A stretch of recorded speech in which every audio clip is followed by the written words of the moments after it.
So, consolidated plan. The consolidated plan is a process. More than a finished product, when you're done with that process, it is a process. And there's certain rules and requirements associated with that process. How many of you here participate in the preparation of your consolidated plan? Great, a lot of you, good. So you know that it's a process.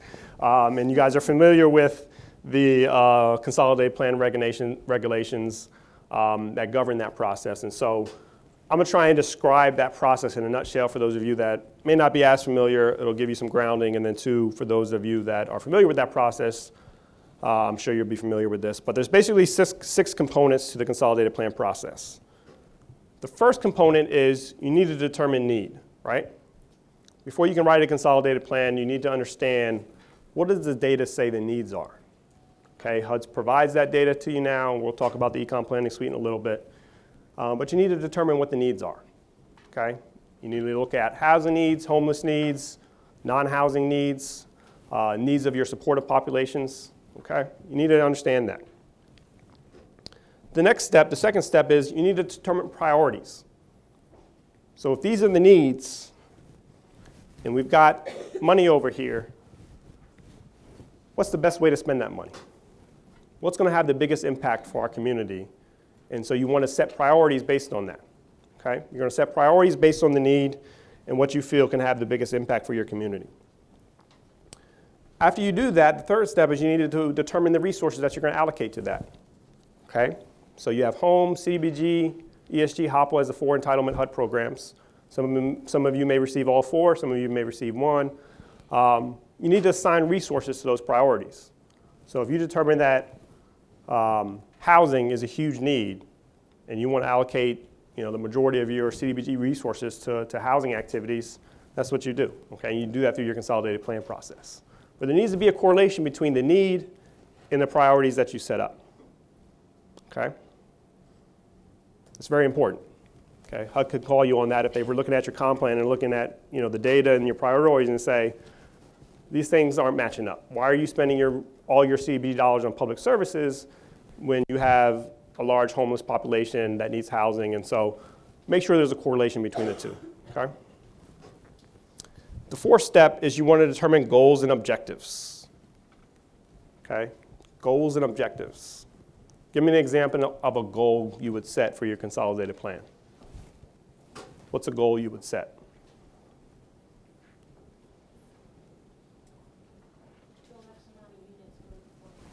Build X amount of units for affordable housing. That's your goal, okay? And you would try and quantify that as best you could, but that's a good goal, okay? We're going to build X amount of affordable housing units. You can be more specific by saying home ownership units or rental units targeting this income population, home ownership units targeting this population, okay? So you can be specific with those goals, okay? The next kind of process thing is that after you set those things, you submit your consolidated plan, now you have to implement. Okay, so all those partners that we identified a couple slides ago, you need to start thinking about how are we going to engage those partners to help us with this activity. If we're doing housing development projects, acquisition rehab, for instance, we need to start engaging developers. How are we going to do that? We're going to issue RFPs, we're going to do those things. Okay, so administering your programs is the fifth step. The sixth step is that after you've done that, okay, you come into the end of your fiscal year, or your program year, you're really now looking at, okay, did we do what we said we were going to do? Did we build X amount of affordable housing units? Did we serve the clientele we were thinking about serving? And so you want to evaluate your performance. That's the sixth step, okay? And obviously there's a lot of subtasks and sub-steps to that. But that's the basic process. Now, what informs those 6 steps, those 6 components of the consolidated plan process? How is that process being informed? Who do you have to meet with? Who do you have to talk to throughout the process? Citizen participation plan, okay? So that encompasses that entire process, those 6 components that I just outlined. Okay, we're going to unpack all these things as we move forward. Okay, so those are six components, 6 steps. Your narrative requirements associated with your consolidated plan have to address these 6 things as well, or these 5 things, I should say. Okay, you need to describe who the lead agency is. In most cases, that's going to be your housing department, your community development department, and many of the folks that you guys represent is going to be the lead agency. And this is important because HUD wants to know who to call. If they have a question about your consolidated plan, about something else that's going on, they want to know who to call. Okay, so it's very important that you describe who that agency is. You want to do a housing and homeless needs assessment, housing market analysis, develop your 3 to 5 year strategic plan, and then obviously, and we're talking about the consolidated plan, you're developing your 1-year action plan, which is a 1-year snapshot of how you're going to achieve those goals over a 3 to 5 year period. Another component with the consolidated plan is the analysis of impediments, which is now going to be your assessment of fair housing. And that obviously is going to have requirements associated with it. And we're going to unpack the assessment of fair housing later on, I think on day 2 or 3. Okay? So this is your consolidated plan. It is a document, okay? But there's processes associated with preparing that document. So, some of you may have been around long enough, it looks like, in the CDBG program. How many of you remember the CPMP tool? Nobody? Okay, thank you. So I was like, oh, wow. I can't be the only one. Yeah, so HUD moved from a paper-driven process for the consolidated plan where you had kind of some flexibility in designing what it looked like. You created your own tables. You kind of did everything on your own to really automating the entire consolidated plan process. Okay? So in 2012, May of 2012, HUD implemented something called the Econ Planning Suite. Okay? Which is essentially connected to the IDIS system and allows you to prepare your consolidated plan and action plan and CAPER directly in the Econ Planning Suite. Now that's valuable for 2 reasons. One, everything is set up in an online format, and all the priorities, goals, and objectives that you set up are incorporated in your IDIS system.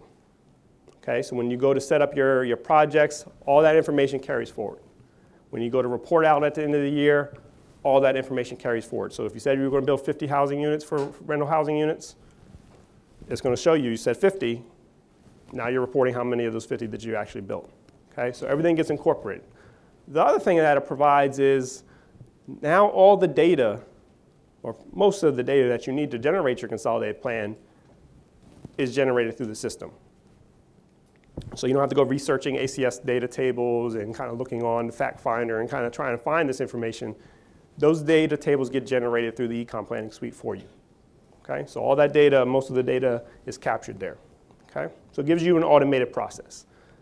Another very important tool that it gives you is an online mapping tool.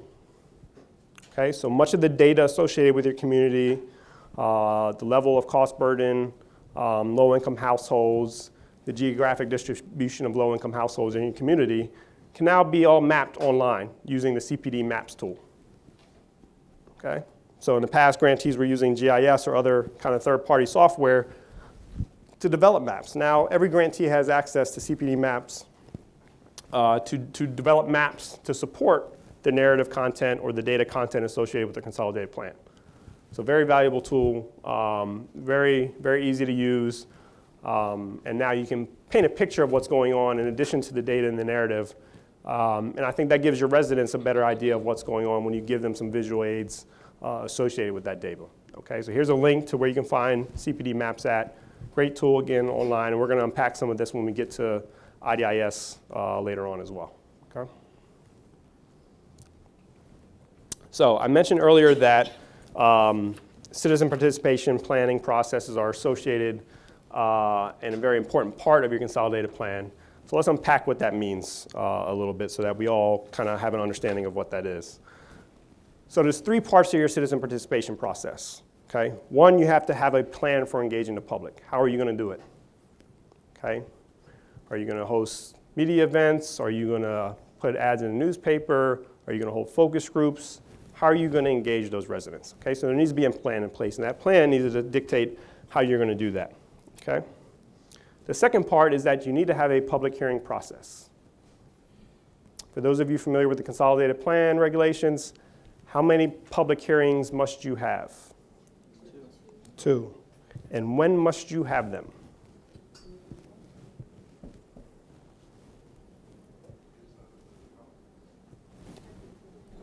Sorry, go ahead. Beginning and after your comp plan period? Okay, that's mostly right. I'll get some clarity on that. But yeah, there's 2. You have to have a minimum of 2. You can have 16 if you want. Okay, I know some communities that have 8, and that's fine. You have to have a minimum of 2. And if you read the comp plan regs, it says they have to be at different points in the process, but one must be prior to developing your consolidated plan, to inform the development of your consolidated plan. Okay? It's somewhat silent on the second one, but that reference to at different points in your program year suggests that the second one be had in developing your CAPER. Okay? Minimum of 2, different points in the program year.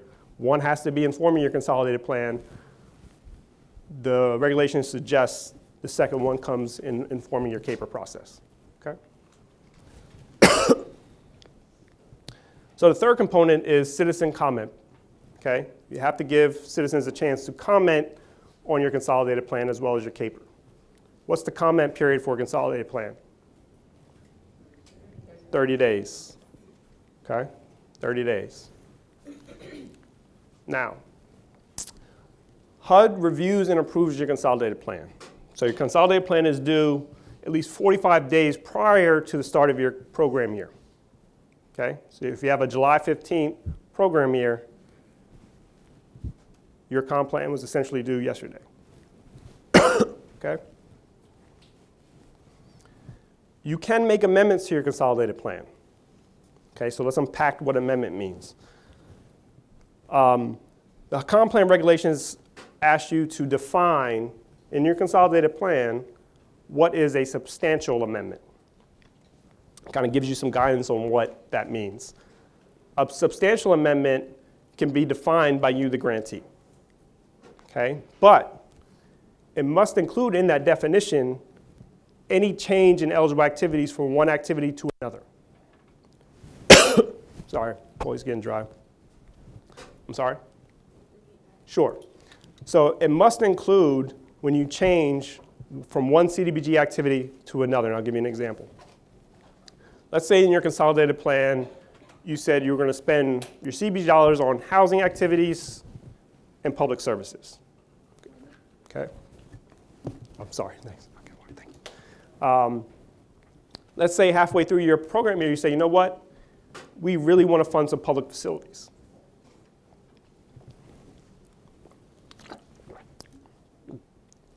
We really want to fund some public facilities. Perfectly eligible CDBG activity. But did you not state up front in your consolidated plan that that was going to be an activity that you funded? So you have to do a substantial amendment to add public facilities as an eligible activity in your comp plan. Okay? So that's what the guidance says how you have to define it. Here's my guidance to you. If you think there's a chance that you want to fund some activity, you may not have all the design and program implementation steps done, but you think we may want to fund public facilities, we don't have any identified right now, is to allocate some resources to that activity. So now you're not introducing a new activity into your consolidated plan, so you don't have to go through the substantial amendment process. You'll still have to do an amendment to say now we're going to move this money to this activity, but it's an already established activity in your consolidated plan. Okay? So there's substantial amendments and then there's just regular amendments. Okay? Again, your performance reporting is measured against your comp plan goals and objectives. A lot of grantees feel that if they say they did 50 units, they have to hit that 50 unit benchmark. That's not the case. Obviously, HUD would like to see you hit that benchmark. But there's a host of reasons why you may not reach your 50 unit goal. Okay? The CAPER is where you describe why you didn't reach that goal. Development took longer than we thought, yada, yada, yada. Whole bunch of reasons, okay? So you need to explain why.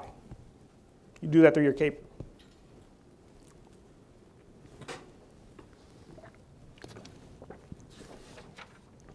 All right, reporter requirements. How many of you are involved in your CAPER submission? Pretty much everybody probably involved in the comp plan. Okay? When is your CAPER due? 90 days after the end of your program year. Okay, comp plan is due 45 days prior, CAPER is due 90 days after. Okay, so the expectation is that as your program year is winding down, you're collecting the information that you need to report on in your CAPER. Okay?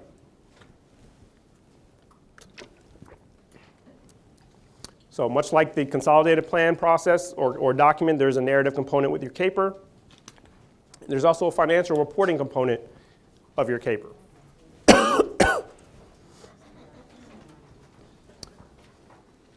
So the narrative components are basically saying, we said we were going to do X, we accomplished X or Y, here's why. Okay? We funded this many nonprofit agencies, they provided services to this many households, we funded this many developers to produce X amount of units, here's some of the challenges we had, here's how we're going to do things differently going forward. And so you wrap all that into your CAPER. Your CAPER is your chance to tell your story of what's going on in your community. And that's important. Okay? That's important. Okay? Very important that you tell that story. Okay?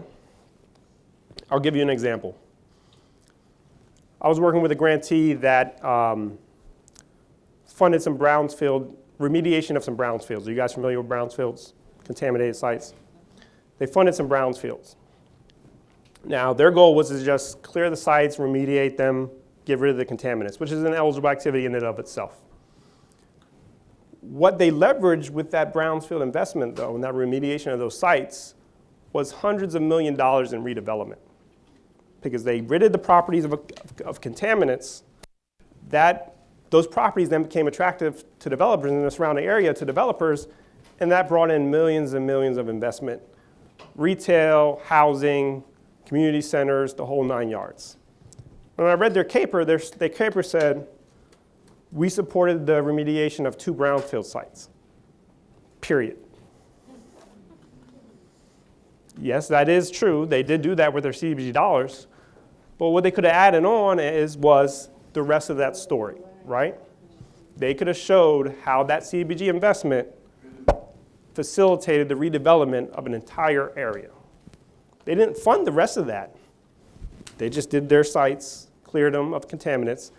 The redevelopment just happened. Okay? That's important.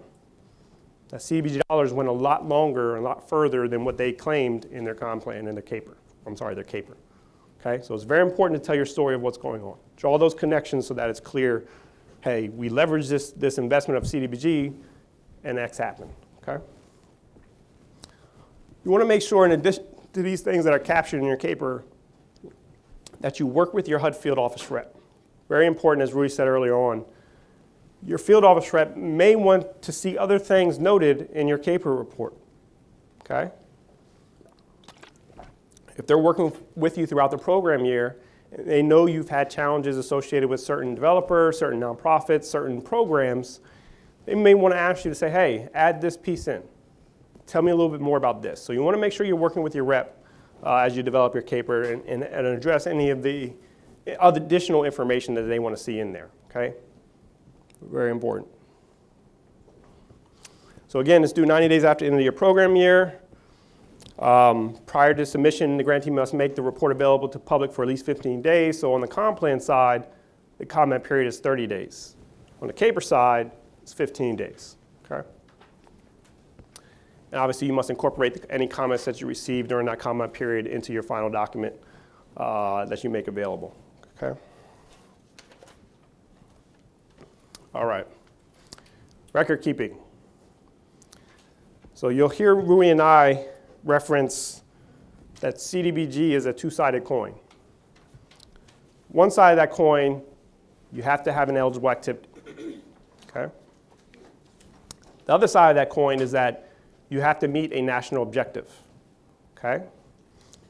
We'll also refer to CDBG as a three-legged stool, okay? National objective, eligible activity. The third leg is record keeping. The reason we refer to that is because you could have the first two and not have the records to back it up, you can't sit on that stool, okay? You need to have these three things because this is all about compliance, right? You could have built the best housing project, served all low-income people, but you didn't document any of it. It's like the activity never happened, okay?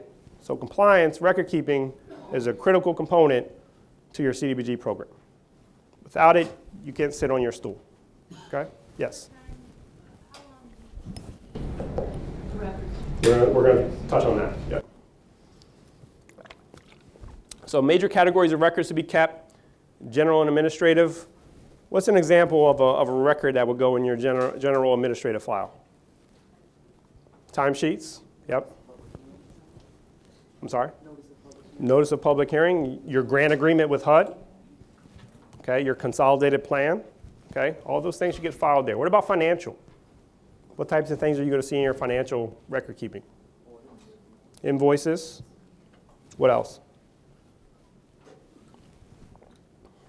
Any audits? Yep, all that goes there. Okay, depending on the activities you fund, you're going to have project activity files that back up the public services that you did, economic development activities that you did.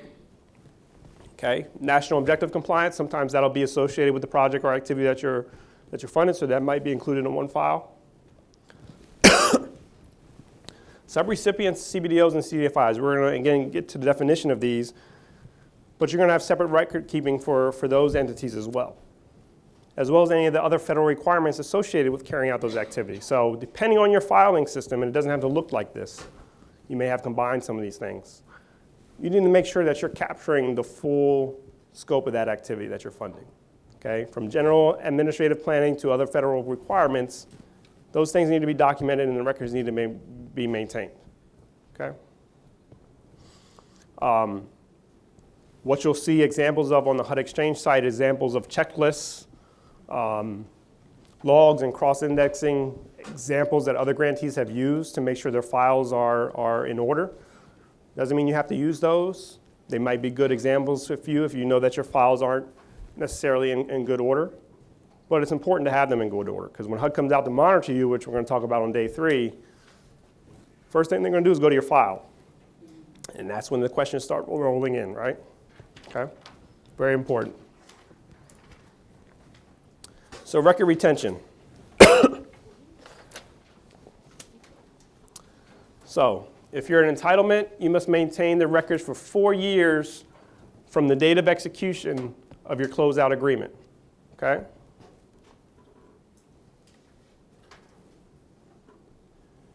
States maintain records for 3 years following closeout. Records for individual activities subject to the reversion of assets or change of use must be maintained for 3 years after those provisions no longer apply to that activity. Okay, so there's differing requirements associated depending on if there's change of use or reversion of assets rules that are triggered as a result of those activities. Okay? So, if you have like a restrictive covenant on a housing rehab project for, let's say, 10 years, you've got to maintain your file 2 years or 4 years after that restrictive covenant ends. Similar to if you have a loan, right? You have to maintain those records as long as that loan is being repaid. Okay? So it doesn't stop until that loan has been fully repaid, then your time clock starts. Okay?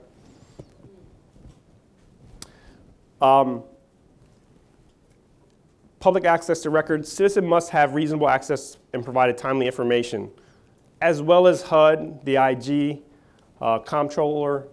You can't deny HUD access to your records. Okay? You can't deny citizens access to your records. Okay? They request it. So we talked about the comp plan. We talked about how the money gets allocated. We talked about your CAPR and reporting, record retention requirements. Now we're going to talk about eligible activities. I mentioned earlier that you can probably fund almost anything with CDBG dollars. The list of things you can't do under CDBG is a lot smaller than the list of what you can do. Okay? So when we talk about eligible activities, we typically think of them in broad categories. Okay? That's just to make reporting easier and understanding easier. But it's not meant to say, okay, this is the only thing that you can do. There's a lot of things, a lot of flexibility you can do within each of these activities. For those of you who are looking for specific guidance in the regulations, these activities from housing on down, you will find at these regulation citations. Okay, 570-201 through 206 are going to cover these, and then some of the other requirements are covered elsewhere in the regs. Okay, so within each module that we're going to go through on the eligible activities, we're going to touch on not only the eligible activity, not only the matrix code that applies, 'cause I know there were some questions about that, but also the reg citations, as well as kind of some of the new nuances associated with each.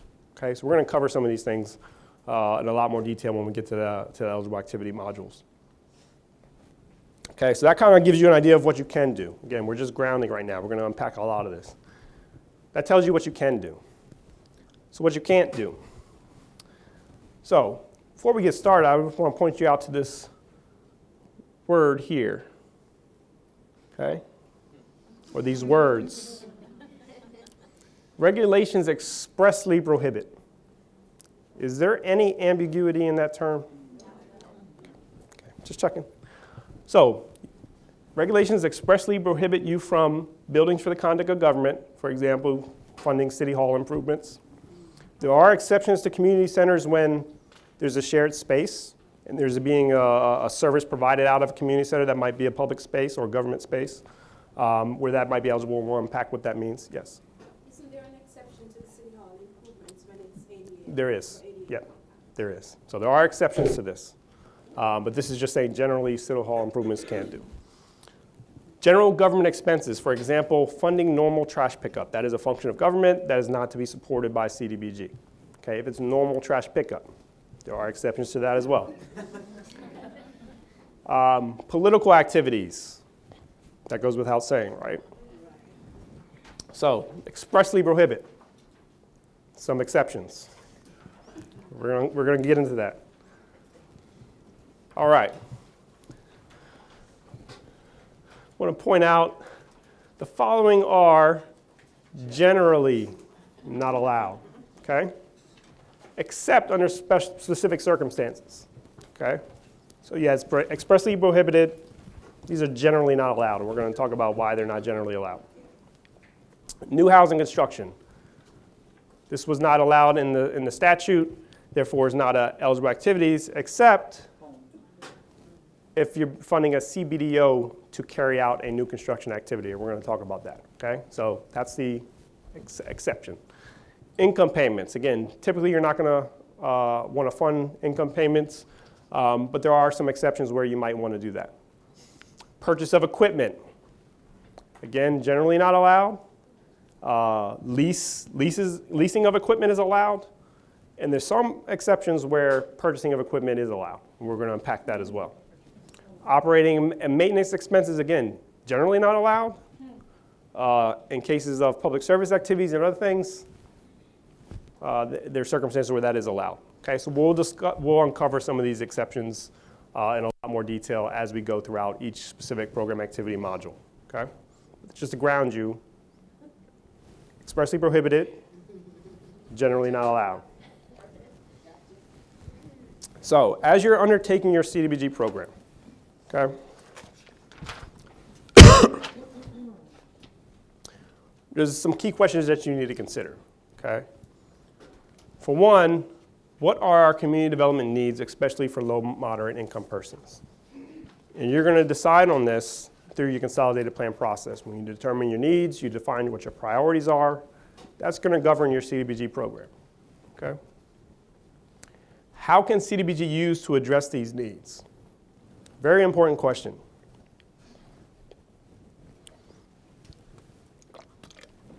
Many grantees do a great job of leveraging their CDBG dollars, okay?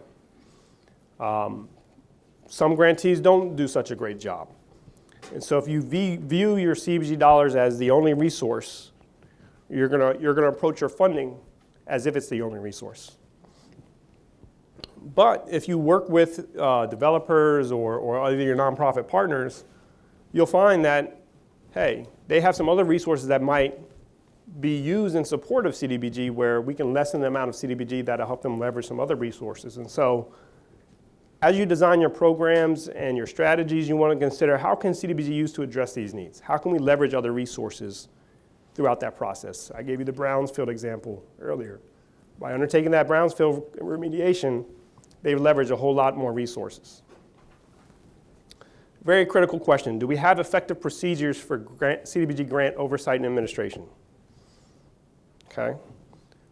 For those of you familiar with the HOME program, the updated HOME regulations required policies and procedures. Okay. Although not required by regulation in CDBG, certainly a best practice to have policies and procedures that govern your programs. Everything from general administration and planning on through carrying out your activities. Okay. We're going to talk about this when we get to monitoring. Do we have a process for timely collection and reporting of outcome and eligibility data in IDIS? Very important. Okay. How do you guys monitor your subrecipients? How do you request information from them so that you can feed IDIS the accomplishment information? You have to have a system and process in place for that. Okay, do you require status reports on a monthly basis? Do you require status reports on a quarterly basis? How do you request that information from your subrecipients, from your partners, to ensure that ultimately it gets an IDIS? Okay. How will we evaluate and improve our program results and processes? Remember, the CAPER is meant to be your evaluation tool. We said 50 units, we only did 30. Why? Was there a design flaw in our program? Was there limited capacity in the community to meet that target? Apologize for my coughing. How will we evaluate and improve? Very important part of the process. Okay, you need to be constantly thinking about, are we using the CDBG dollars effectively, but also are we managing and implementing our programs in a way that helps us reach our target goals? Okay. So,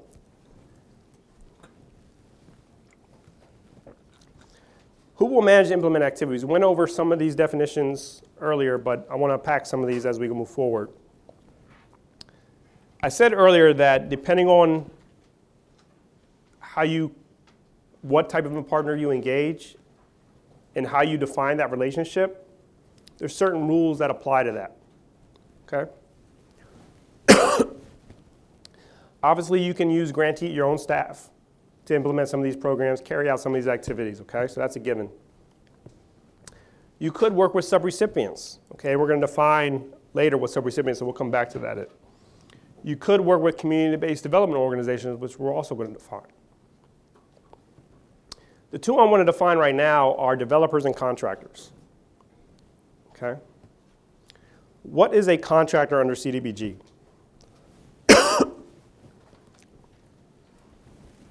When you hire a contractor, what are you expecting from them?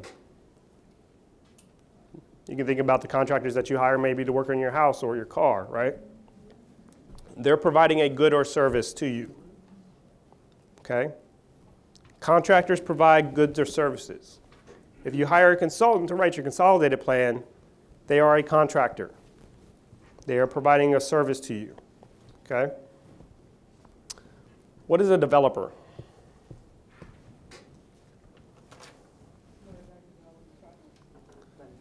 Okay, developing projects. So there's a start and end time to that, right? They have something they're going to do. It's specific. A lot of times being a developer, you have to have site control of the property. Excuse me. And so a developer is developing a project. Now, there's a lot of debate around, well, what type of project does it have to be for them to be classified as a developer? Okay? So there's a reference in the CDBG regulations, and I'll give you the reg site and I'll also tell you what it says, that kind of defines what a developer is for the CDBG program. It's an important distinction to make here. So at 570.202, B, little b, and 1, there's this reference to what in essence is a developer under CDBG. Okay, so this is what it says. Assistance to private individuals and entities, including profit-making and nonprofit organizations to acquire for the purpose of rehab and to rehab properties for the use or resale for residential purposes. Okay? What did you hear in that definition? What stood out to you? Rehab, resale, acquisition, residential purposes. And up front it said they could be a private individual or organization or a nonprofit. Okay? So the key takeaway there is developer can be a nonprofit, it can be a for-profit, and they're primarily undertaking a housing activity. Okay? Important distinction moving forward in CDBG. So, when we talk about a subrecipient, and many of you work with subrecipients, I think it's important to understand that virtually any nonprofit organization you fund under CDBG could be a subrecipient. Okay, they could be. So a subrecipient is essentially a public or nonprofit agency that administers all or a portion of a program on your behalf. Okay? They are an extension of you, the grantee. Many of the same rules that apply to you as the grantee apply to a subrecipient. And they are administering a program on your behalf. So a lot of the public service agencies that you fund, nonprofit public service agencies, they are subrecipients.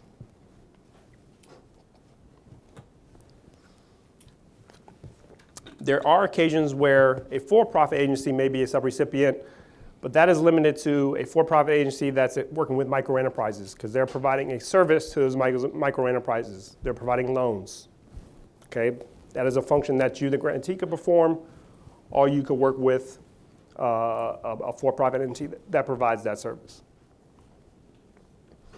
Institutes of higher learning may be subrecipients, and this is the distinction I was making earlier. Nonprofits that acquire rehab residential housing with CDBG funds are not considered subrecipients if that is the only activity that they're undertaking. If they're also providing homebuyer counseling, they can be a subrecipient carrying out that activity. But the development activity that they're doing, they are a developer. The key point here is that if you are funding a subrecipient, that is the relationship that you're defining, and they meet the definition of a subrecipient, you have a subrecipient agreement. Subrecipient agreement carry different requirements than a developer agreement. Okay? I see a lot of development contracts out there with subrecipient language in them. Okay? So you want to be careful how you define the entity that you're funding. Yes, sir. Isn't the subrecipient agreement between the, say, a city, be the recipient, and then some nonprofit subrecipient? So the agreement would be between the city and the subrecipient, correct? Correct. So the nonprofit that you identify as a subrecipient, you would have a subrecipient agreement with that nonprofit. Well, the city would, not us. Well, most of you are cities or local governments, right? We're Or not urban city. counties. Yeah. So I know it's different for states. Yeah. Wouldn't you consider a nonprofit that's doing rehab, but if they're doing all the case management, qualifying those beneficiaries, that would be considered a subrecipient, not a Correct. So again, you define if they're carrying out a program where they're all or in part, they are a subrecipient. You can define them as a subrecipient. But if they're developing a project for you, they are a developer. Okay? Yep. So who is not a subrecipient? CBDOs, which I know we haven't defined yet, community-based development organizations, are not automatically a subrecipient. You can determine the relationship there. And we'll unpack what a CBDO is and what it does and how you can determine what's the appropriate relationship. Procured contractors are not subrecipients. We talked about that. They're providing a good or service. Okay? Contractors must be procured. Okay? By you or a subrecipient. Right? Subrecipients can be designated. You do not have to procure subrecipients. You as the grantee can designate a subrecipient. Okay? You can designate developers. Okay? Beneficiaries of assistance are not subrecipients. So remember I showed you that flow chart earlier and I said, where do developers stand? Developers are a beneficiary, okay? So they are not subrecipients either, okay? So what goes then in a subrecipient agreement? Okay. I think this one goes without saying. A written agreement must be executed before funds are dispersed. Right. So there's some minimal requirements associated with the agreement. One, you have to have a statement of work. And this is particularly important for a subrecipient because remember, they can administer all or a portion of a program. So what do you think needs to be clarified in that statement of work to clarify whether they're doing all or a portion?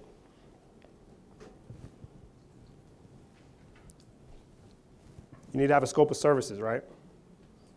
That says, hey, you're doing from A to Z from this program. You're doing intake on out to monitoring.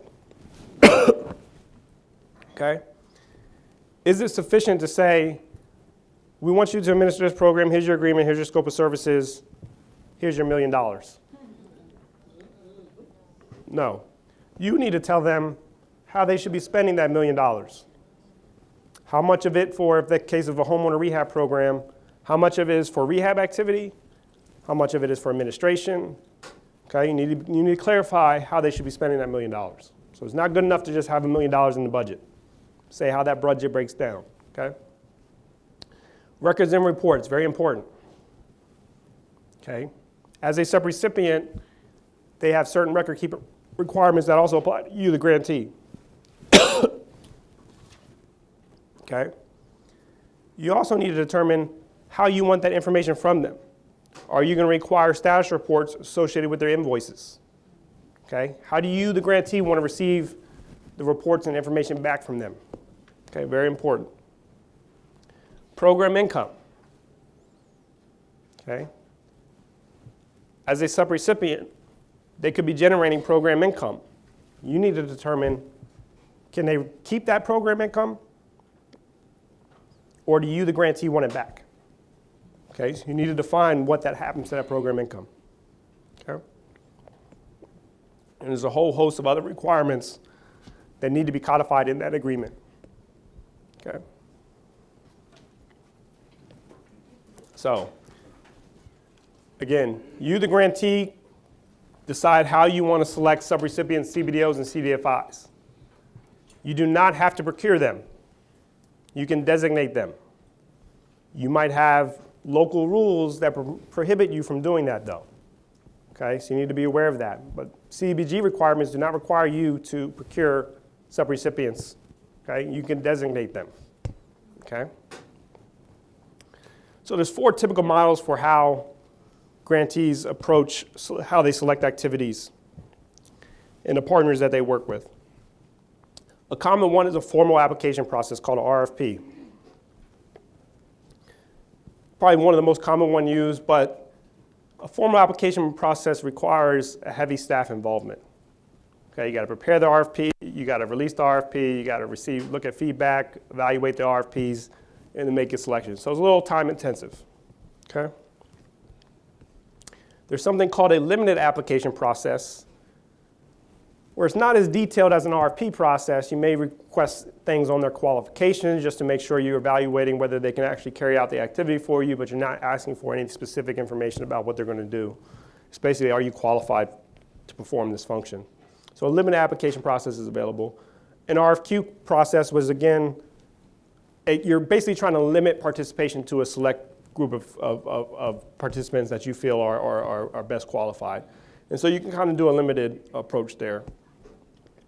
And then some grantees decide they want to have an open door process where anybody can come in and say, hey, I would like to have CDBG dollars, I would like to do X, Y, Z with it.